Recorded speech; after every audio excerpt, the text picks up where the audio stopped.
I'm Janice Hostegger. After 3 decades in the marketing business and many years of being an entrepreneur, I've learned a thing or two about marketing. Join me as we talk about marketing, small business, and life in between. Welcome to my weekly marketing.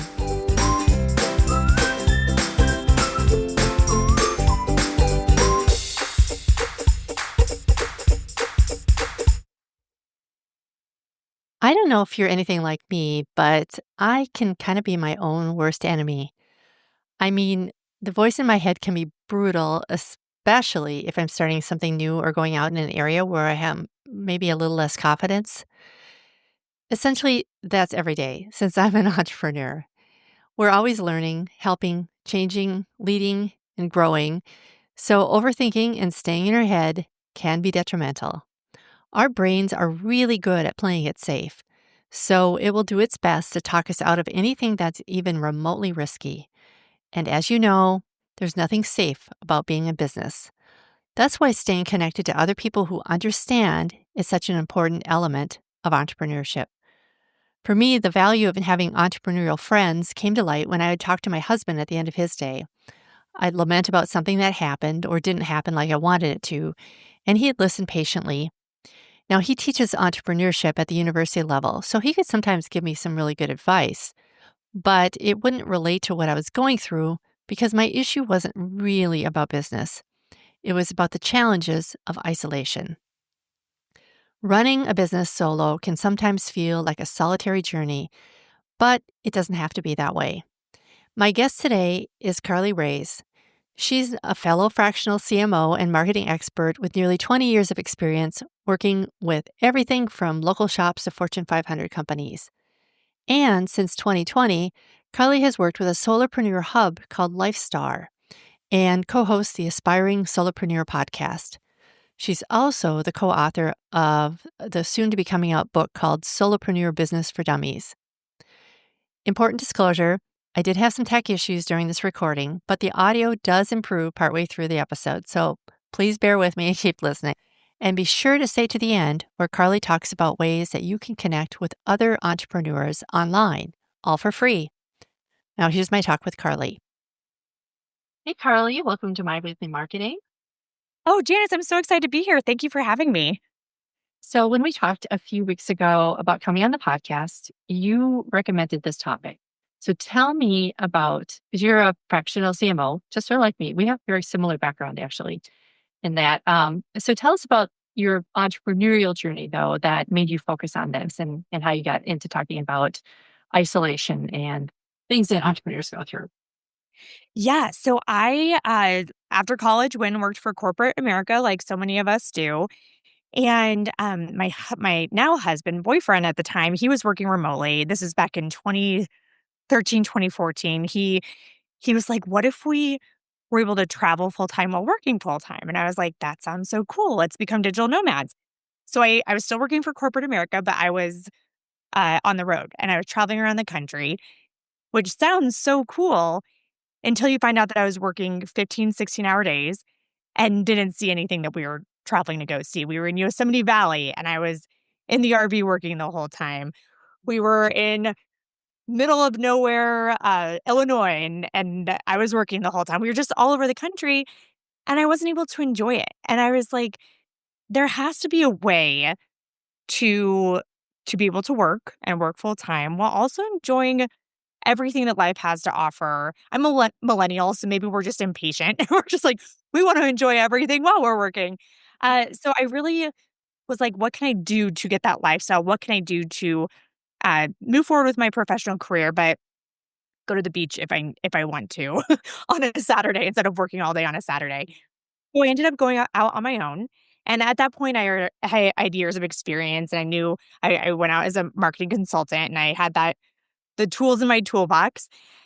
But we were on the road and I am very extroverted. And I realized very quickly it wasn't the meetings that I missed. It wasn't the timesheets that I missed.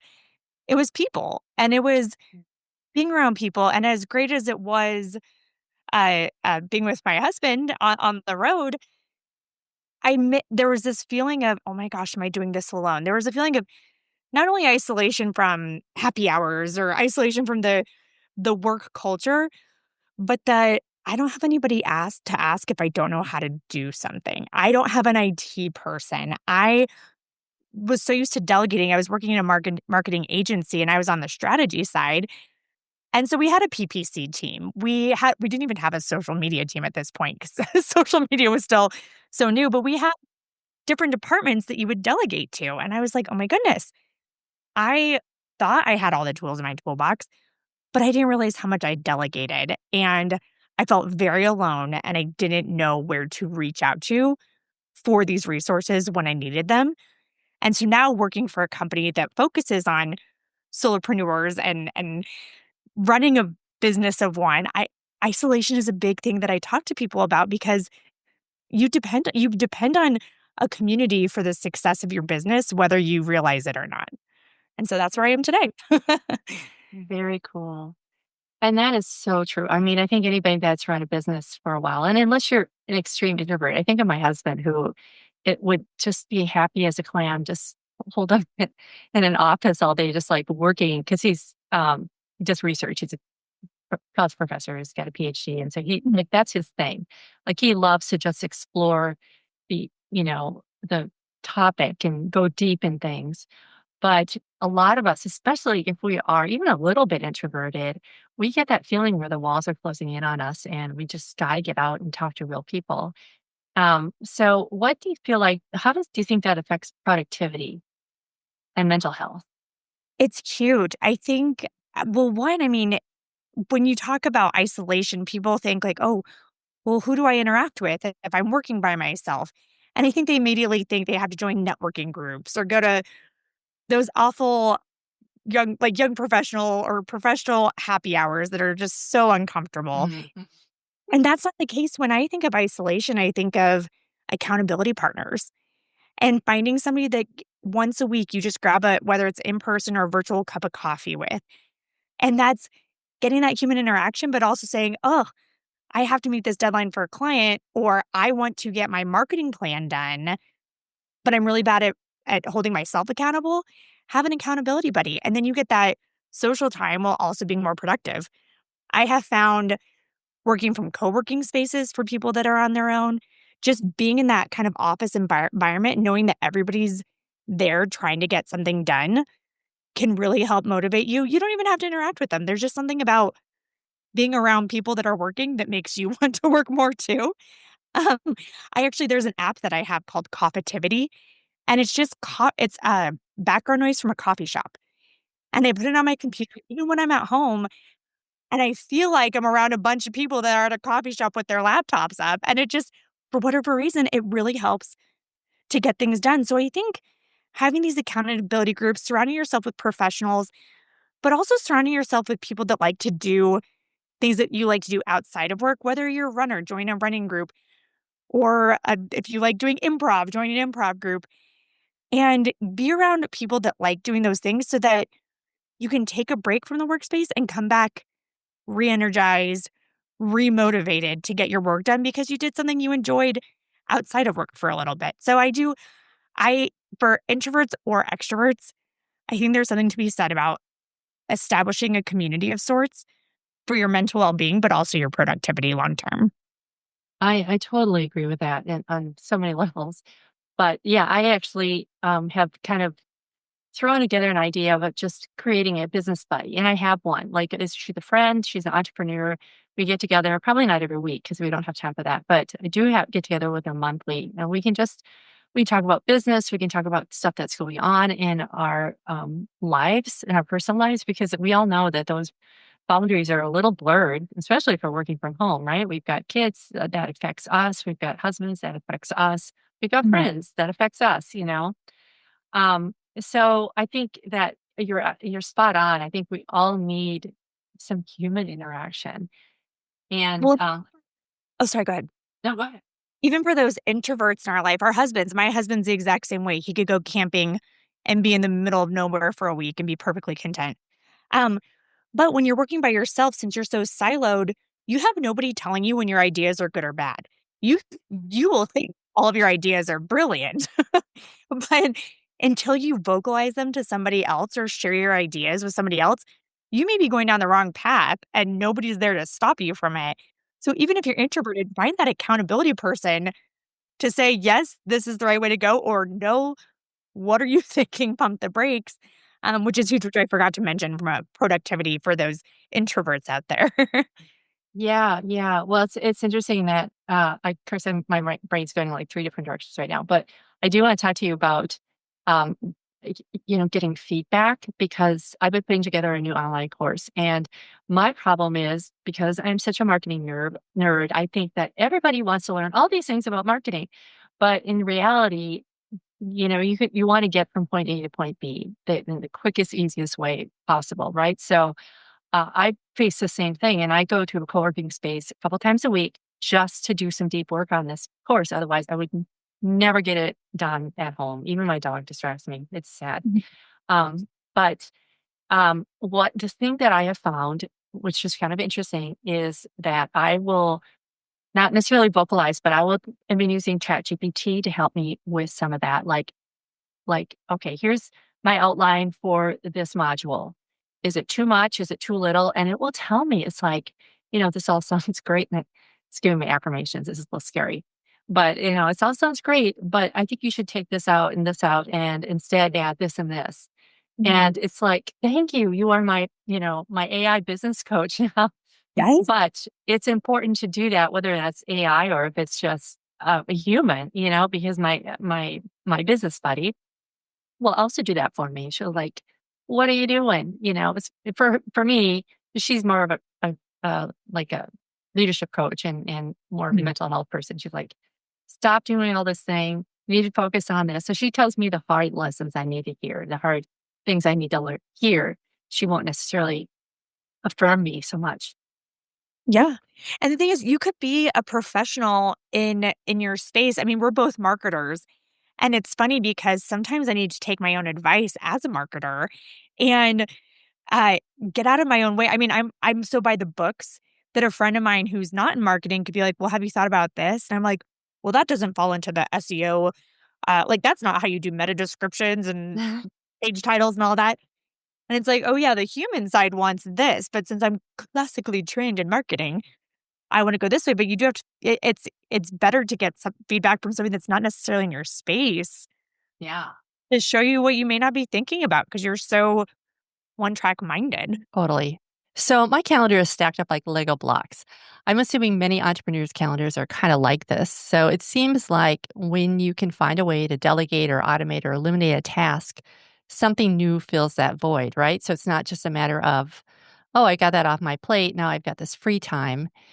Do you think that that kind of contributes to this isolation? Are we putting too much on our shoulders? Do you think that we just like don't build in time for relaxation and thought? I'm actually going to share a personal story that doesn't even have to do with work, but I've started incorporating it in my professional life. We have a free weekend, I feel it. I'm like, okay, we could go to this museum, we can go hiking, and I just block it off. My husband likes room for opportunity. He doesn't want to plan things. I am the planner. He is the let's go with the flow, see what happens. And so this is about a year or two ago. I was looking at my calendar, and there were blocks on Saturdays and Sundays that said room for opportunity. And my husband had put those on the calendar to be like, look, we have plans, quote unquote, but we don't have plans. And it was like, this is a good time for you to just take a minute, not plan anything because something's already on the calendar and just see what happens that day. And I was like, I need that in work. So I have started putting workouts on the calendar, like real, like Mm. I've been wanting, I know everybody says this is the year I get in the best shape of my life, but I really wanted to make that a goal this year. And so I have it as a set meeting on the calendar. The contractors I work with know you do not interrupt me at this time. I look at it like I had a meeting with you today. I have an interview. Mhm. I do not move it. And you have to do that with for any kind of personal time. Even if just blocking off Monday mornings to go sit in a coffee shop and let your mind wander. I have also found that if I put hiking on the calendar, my best business ideas come away from the computer. When I'm at my computer all Yes. the time, I'm focusing on my to-do list, on the tasks that I need to get done. When I'm off on a hike, I'm thinking big picture. I'm thinking that thing I was focusing on is pointless. Why am I still working on it? I should be doing this instead. And that's where the big picture thinking comes from. And so many people don't give themselves to the time to do that. And that's where I personally have seen the biggest shifts in my business have been away from the computer. Oh, I 100% agree. Yeah, even when I'm, like, traveling, it's just because I'll usually say to myself, "Okay, I'm gonna grab a book and finally get this book read," or, "I'm gonna be working on this on the plane." And, I just don't give myself those boundaries. I don't set those boundaries well. So I too have been this last year have been setting gym time on my calendar, and when my calendar tells me to do something, I'm going to do it, even if I have other work that needs to be done because you you burn out, and then you're no good to anybody. And especially client work and all of those things can easily creep in and fill those voids. And also, we all have ideas, right, of things we want to implement in our own businesses. So those can fill our voids really easily. So I love that. I love that you're doing that. I think that's so important. Well, and with calendar blocking, the two things that I have found work for a lot of people is to like you and I, we have this on the calendar for 1 hour. I put it on the calendar for two because I was like, this leaves room for me to prepare before the, so it was 30 minutes before, 1 hour and 30 minutes after. It Mhm. gives me time to prepare, come up with any questions I might have for you. And then afterwards, one, leave room for if you and I just felt like talking for a while, which I feel like you and I could very easily do since we're basically the same person. But also, okay, that's 30 minutes. I don't have to rush into something else. I can start on a to-do list. I could go for that hike and just padding the must get done things so that you have that time for the email Mhm. to respond to, the social comments you need to respond to, because those creep in and you don't have time allocated towards it. So I like padding the actual things on my calendar with the fluff. But also as business owners, we're go-getters. And so like we were saying, we fill our calendars. Um, but as aspirational as we are, things change throughout the week. And you can have an entire week blocked off and get to Thursday and realize you didn't actually do a lot of things that you had scheduled Monday through Wednesday because you Yeah. just kind of over it. So every night before I go to bed, or not even before I go to bed, but before I start winding down with the family and everything, the last thing I do as part of the work day is I look at what I actually did from the calendar that day and then see what I need to rearrange the next day. So you stay on top of it. So you're still calendar blocking, but you're just doing it, you're revising it as the week goes so that you don't drop the ball on anything. Right. Yeah, that's a good way of doing it. I've tried just so many different methods. I've tried the calendar blocking for tasks. I use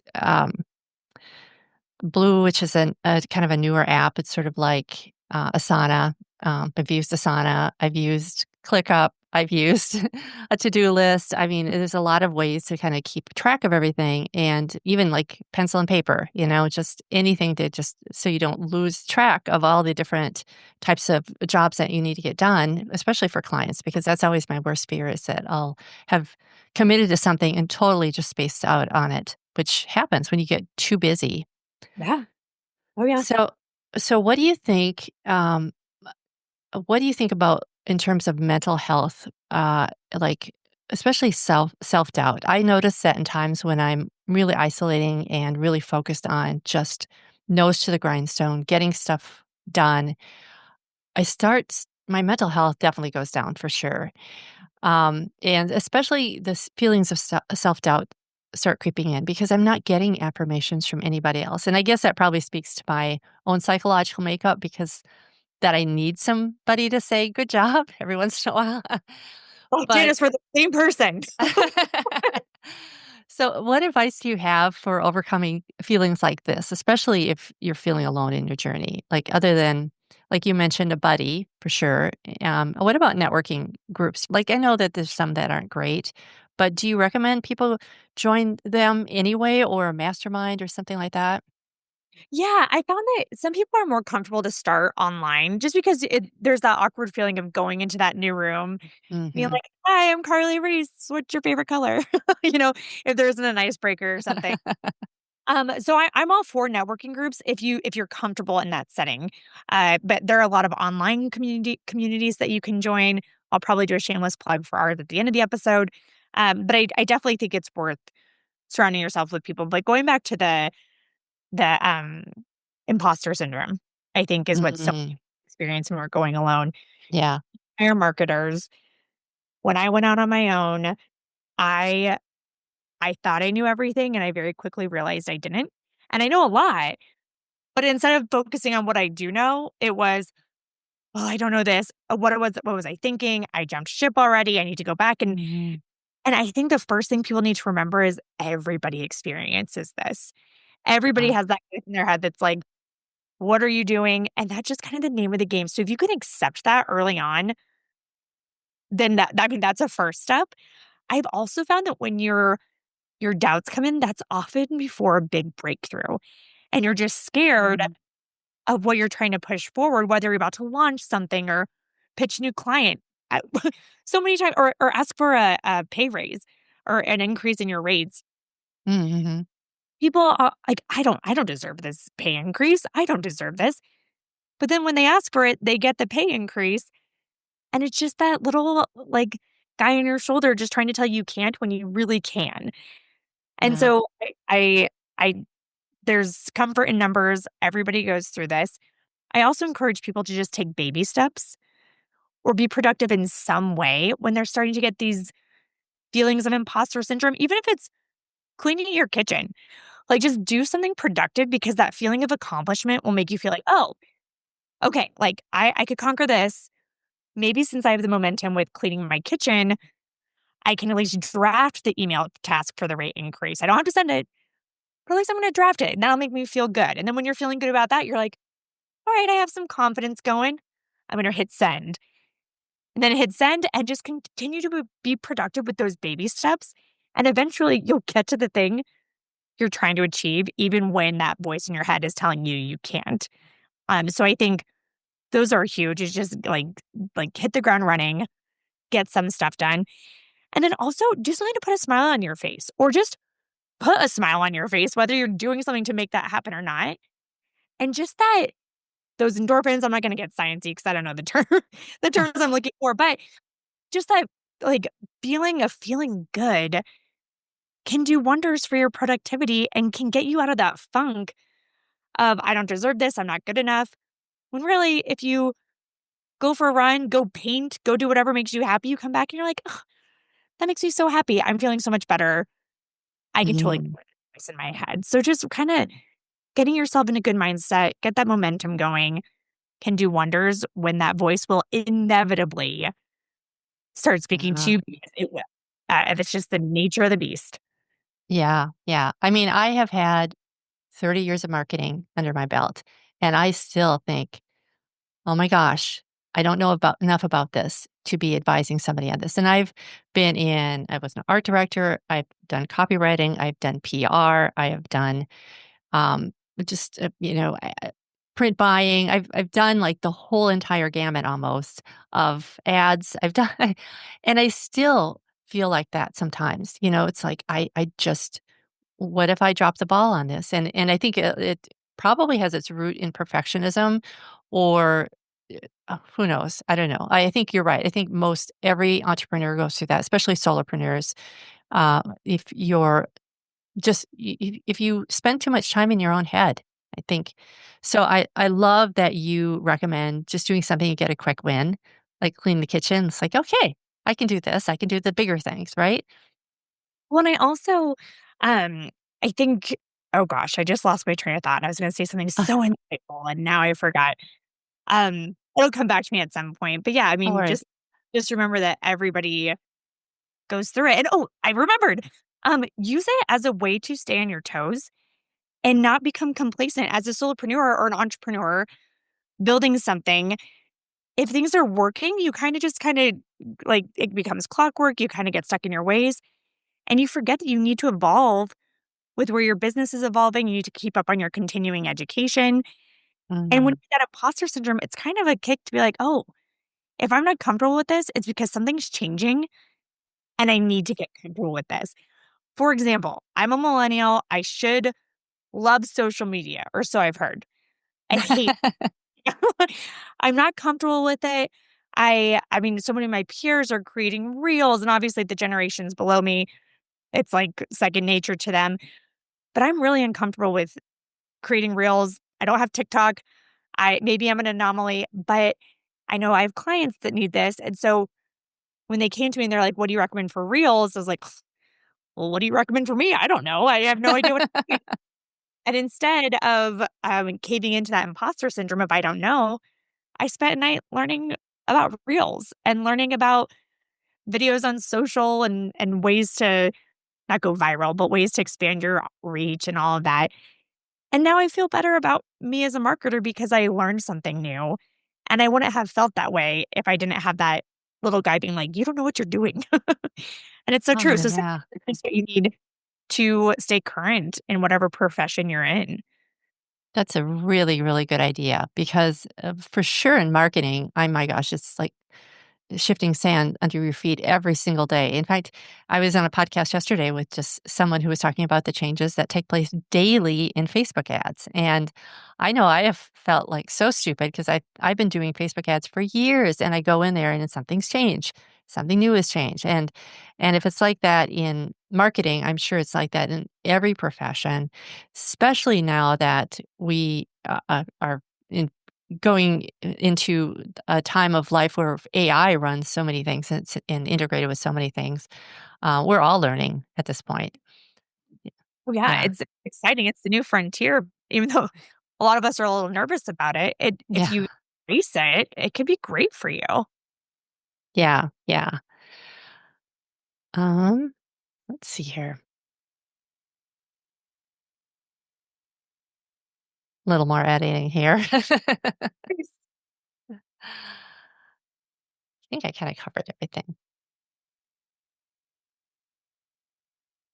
So, I think these are some really great ideas for just staying connected and feeling a lot less like we're holed up in four walls and have, with our own thoughts, which is sometimes the most dangerous place to be in the world. So tell me a little bit about your business at Lifestar, because I think that you really are hitting a niche there that I think is important to address for sure. Yes, well, I'm biased and I agree with you. But so often when you hear about entrepreneurship, you hear people that want to make their millions and sell, and you want to get investors and make this whole thing. And then on the other end, you hear about freelancers or the gig economy and people that just want to take projects here and there. And we felt like that there was a big gap missing of people that want to be entrepreneurs, but don't want to hire employees. They just want to run a business that fits their lifestyle, allows them to pick their kids up from school, allows them to do that midday hike or go to Europe if they want to, while still making a good living. But they don't have to be the next gazillionaires. They just want to make a living that supports their life. So that's exactly what Lifestar does. Lifestar with 2 R's. We help solopreneurs really just navigate the ups and downs of solopreneurship. There are people that don't know how to do lead gen or sales or they need productivity hacks. And we provide community. Provide a space for them to bounce questions off of experts. And we really just give them the tools and the building blocks they need to run a successful company of one. I've Mm. loved working for this company. I was on a podcast yesterday, and he was like, "Well, where do you see yourself?" And there's no part of me that I mean, I'm a fractional CMO. I only contract with Lifestar. I could do other things, and certainly have the freedom to do so. But I love this company, and I love what it stands for. And I think we're just at the beginning. So, yeah, I can't wait to see where this all goes. So you weren't involved in starting the business. You came on a little later, right? I was ground level. When so Okay. Life's so the CEO, Joe Rando, is the most wonderful human being on the planet, and his vision for this is truly to help people. Like, he just cares about he's one of those guys that, like, says he cares about making the world a better place, but he actually does. Mm. Um, and he had this app idea back, around 2019 or so, and through some ups and downs with that, he brought me on originally to promote this app. And then we found this need, and I came on the first week of March 2020. So it was a very interesting time to start a new position. Yeah. But over the years, we pivoted away from the app for a variety of reasons, and now we've created this community instead. So I was on the ground level. I just wasn't here during the app development portion, but I've been here Gotcha. at the beginning of Lifestar and what it currently is today, and was instrumental in finding our new niche. And what I love about it is that it's free to start, right? And you can jump in and really connect with other entrepreneurs, right? Yes, so we have this intro tier, which is lifestar.com/intro, cleverly named. And it has a community of solopreneurs, and people are engaging in that community throughout the day, just random questions. We even have a water cooler segment where you can join this water cooler Zoom link and just pretend like you're at an office water cooler, since so many of us Love it. miss that. And the Zoom link's always open, and one of our team members is always on there, Oh, like hilarious. chatting with somebody. But we have um, yeah, we have Monday meetups where you can chat with other people again, just to get combat the isolation, but get those questions answered that so many of us have. So, that's free. We have monthly events. We have that networking event, Solopreneur Problem Solvers, where you bring one of your challenges with you, and then you go into a breakout room and you try to solve your challenges together and help others. And it's just really cool how many collaborations come out of that. And then we have a monthly educational event called Success Sessions, where we have an expert come in to talk about next week it's taxes, because we want people prepared for the entire year, not just scramble that month before. So we have that. People talk about marketing, PR, and all these are designed specifically for solopreneurs, not just the general education you get around these topics.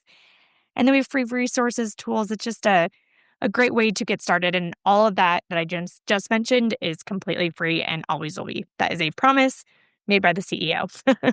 Oh, very cool. It's just perfect timing too. Just, it sounds like it started in 2020 when everybody was like feeling the walls closing in, right? So Oh, during yes. COVID. Yeah. Oh, Well, yeah. thanks. Thank you so much, Carly, for chatting with us today. And this is such an important topic. I really am glad that you filled us in some options that we have because nobody wants to be stuck alone and feeling uninspired when they have opportunities that are easy to connect to. So I appreciate it. Well, I appreciate you, and thank you so much for having me on the show. Okay, there's one more thing I want to add. There are actually 41 million solopreneurs in the US. So if you're feeling isolated or discouraged, please reach out to someone who understands. Remember, you are not alone, so don't sit too long in your discouragement. For information about anything we talked about today, including the link to the free Lifestar community, visit myweeklymarketing.com/110. In the ever changing world of marketing, there's always something new to learn, so be sure to subscribe so you'll always stay up to date. Thanks so much for joining me today. I'll see you next time. Bye for now.